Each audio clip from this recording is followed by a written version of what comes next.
नमस्कार दोस्तों, इस वीडियो में हम डिस्कस करेंगे कि ऑस्टियोकेयर टैबलेट का उपयोग किन कंडीशंस में किया जाता है, ऑस्टियोकेयर टैबलेट को कैसे लेना चाहिए और ऑस्टियोकेयर टैबलेट की वजह से क्या साइड इफेक्ट्स हो सकते हैं। और यह भी डिस्कस करेंगे कि ऑस्टियोकेयर टैबलेट को लेते समय क्या क्या सावधानियां रखनी चाहिए और किन व्यक्तियों के लिए ऑस्टियोकेयर टैबलेट को लेना जरूरी होता है और किन व्यक्तियों में कैल्शियम की कमी होने का जोखिम अधिक होता है। हमारे शरीर में दांतों और हड्डियों को मजबूत बनाए रखने के लिए कैल्शियम बेहद ही जरूरी होता है। हमारे शरीर का 99% कैल्शियम हमारे शरीर की हड्डियों और दांतों में स्टोर होता है और बचा हुआ 1% हमारे ब्लड में होता है। जब हमारे ब्लड में कैल्शियम की कमी हो जाती है तब हमारा शरीर हड्डियों और दांतों से कैल्शियम लेने लग जाता है, जिसकी वजह से धीरे धीरे हड्डियां और दांत कमजोर होने लग जाते हैं। हड्डियां कमजोर होने की वजह से हड्डियों में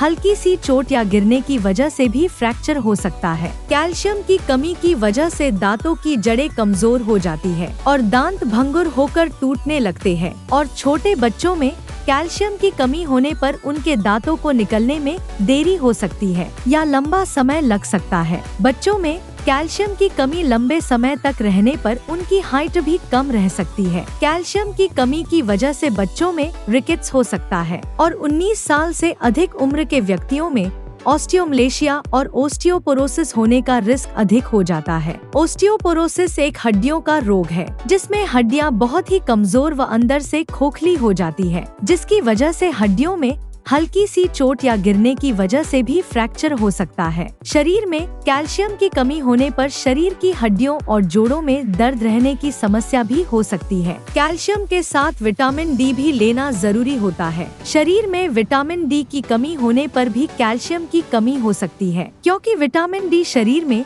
कैल्शियम के अवशोषण में मदद करता है और शरीर में विटामिन डी की कमी होने पर शरीर भोजन से कैल्शियम का अवशोषण अच्छी तरह से नहीं कर पाता है, जिसकी वजह से शरीर में कैल्शियम की कमी हो सकती है। अगर आप कैल्शियम की कमी को पूरा करने के लिए अकेले कैल्शियम के सप्लीमेंट्स ले रहे हैं तो ऐसी स्थिति में आपके द्वारा लिए जाने वाले कैल्शियम के सप्लीमेंट्स बेकार है, क्योंकि विटामिन डी के बिना आपके शरीर में कैल्शियम का अवशोषण नहीं होगा और आपके द्वारा लिए जाने वाले कैल्शियम के सप्लीमेंट्स पेशाब के जरिए शरीर से बाहर निकल जाएंगे। इसलिए कैल्शियम और विटामिन डी को एक साथ लेना जरूरी होता है। ऑस्टियोकेयर टैबलेट में कैल्शियम के साथ साथ विटामिन डी भी होता है, इसलिए आपको विटामिन डी के सप्लीमेंट्स अलग से लेने की जरूरत नहीं होती है। दोस्तों, अगर आपको वीडियो पसंद आ रहा है तो कृपया वीडियो को लाइक करना व चैनल को सब्सक्राइब करना न भूलें। अब हम डिस्कस करेंगे कि ऑस्टियोकेयर टैबलेट का उपयोग किन कंडीशंस में किया जाता है। ऑस्टियोकेयर टैबलेट का उपयोग शरीर में कैल्शियम की कमी होने पर, हड्डियों में फ्रैक्चर होने पर,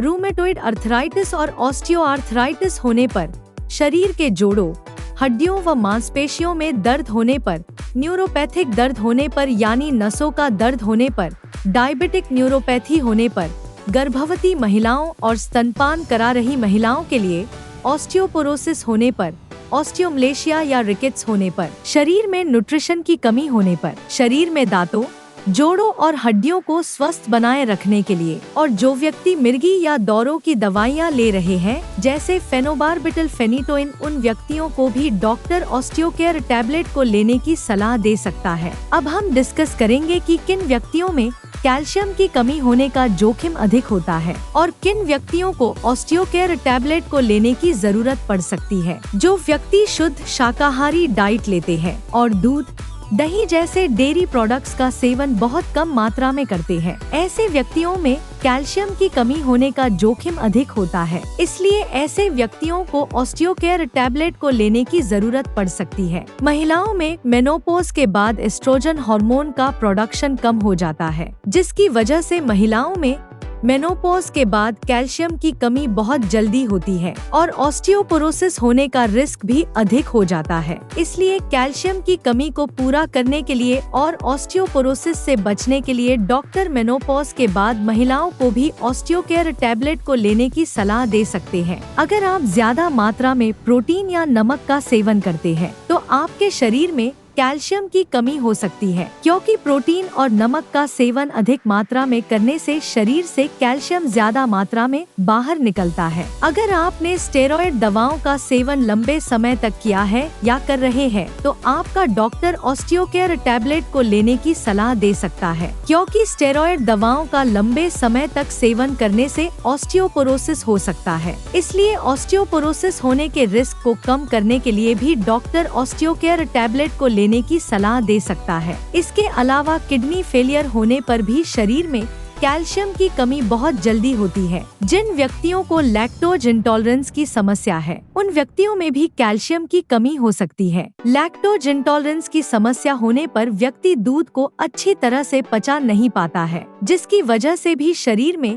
कैल्शियम की कमी हो सकती है। अगर किसी व्यक्ति को दूध को पीने के बाद पेट में दर्द, पेट में गैस, पेट में भारीपन, दस्त या स्टूल के अंदर फैट आती है, तो ये लक्षण लैक्टोज इंटॉलरेंस के हो सकते हैं। अब हम डिस्कस करेंगे कि ऑस्टियोकेयर टैबलेट को कैसे लेना रिकमेंडेड होता है। ऑस्टियोकेयर टैबलेट को खाना खाने के बाद लेना रिकमेंडेड होता है। ऑस्टियोकेयर टैबलेट को आप हल्के गर्म दूध या हल्के गर्म पानी के साथ ले सकते हैं। आमतौर पर 18 साल से अधिक उम्र के ज्यादातर व्यक्तियों को डॉक्टर ऑस्टियोकेयर टैबलेट को दिन में एक ही बार लेने की सलाह देते हैं। ऑस्टियोकेयर टैबलेट की डोज, उम्र, शरीर के वजन और बीमारी की गंभीरता के आधार पर कुछ व्यक्तियों में इससे अलग भी हो सकती है। इसलिए आपको ऑस्टियोकेयर टैबलेट को आपके डॉक्टर द्वारा बताई गई डोज में ही लेना चाहिए। ऑस्टियोकेयर टैबलेट को कितने समय तक लेना चाहिए, यह उम्र और बीमारी की गंभीरता के आधार पर सभी व्यक्तियों में अलग अलग हो सकता है। इसलिए ऑस्टियोकेयर टैबलेट को डॉक्टर की सलाह के बिना ज्यादा लंबे समय तक नहीं लेना चाहिए। दूध में कैल्शियम भरपूर मात्रा में पाया जाता है और दूध से बने उत्पाद जैसे पनीर और दही में भी कैल्शियम अधिक मात्रा में पाया जाता है। इसलिए अगर आप अपने शरीर की कैल्शियम की कमी को प्राकृतिक खाद्य पदार्थों से पूरा करना चाहते हैं, तो आपको इनका सेवन पर्याप्त मात्रा में करना चाहिए। 1 लीटर दूध में लगभग 1300 mg कैल्शियम होता है। अगर कोई व्यक्ति या बच्चा प्रतिदिन 1 लीटर दूध को 2 भागों में बांटकर सुबह शाम पी लेता है, तो उसमें कैल्शियम की कमी नहीं होती है। इसके अलावा मूंग दाल, बादाम, नारियल, सोयाबीन, आम, संतरा और आंवला भी कैल्शियम से भरपूर होते हैं। इसलिए इनका सेवन आपको भरपूर मात्रा में करना चाहिए। साइड इफेक्ट्स की बात करें तो वैसे तो ऑस्टियोकेयर टैबलेट एक बहुत ही सुरक्षित दवा है और ज्यादातर व्यक्तियों में ऑस्टियोकेयर टैबलेट की वजह से कोई साइड इफेक्ट्स नहीं होते हैं। लेकिन अगर आप ऑस्टियोकेयर टैबलेट को रिकमेंडेड डोज से ज्यादा डोज में लेते हैं, तो इसकी वजह से ब्लड में कैल्शियम का लेवल ज्यादा हो सकता है, जिसको हाइपरकैल्सीमिया भी कहते हैं। शरीर में कैल्शियम का स्तर ज्यादा होना भी नुकसानदायक होता है। कुछ रिसर्च में यह पाया गया है कि ब्लड में कैल्शियम का लेवल ज्यादा होने से दिल से संबंधित रोग होने का रिस्क अधिक हो जाता है। किडनी में पथरी होने का रिस्क भी अधिक हो जाता है। इसलिए डॉक्टर की सलाह के बिना ऑस्टियोकेयर टैबलेट को ज्यादा डोज में या ज्यादा लंबे समय तक लेने से बचना चाहिए। अब हम डिस्कस करेंगे कि ऑस्टियोकेयर टैबलेट को लेते समय क्या क्या सावधानियां रखनी चाहिए। थायराइड की टैबलेट और ऑस्टियोकेयर टैबलेट को एक साथ नहीं लेना चाहिए, क्योंकि थायराइड की टैबलेट और ऑस्टियोकेयर टैबलेट को एक साथ लेने से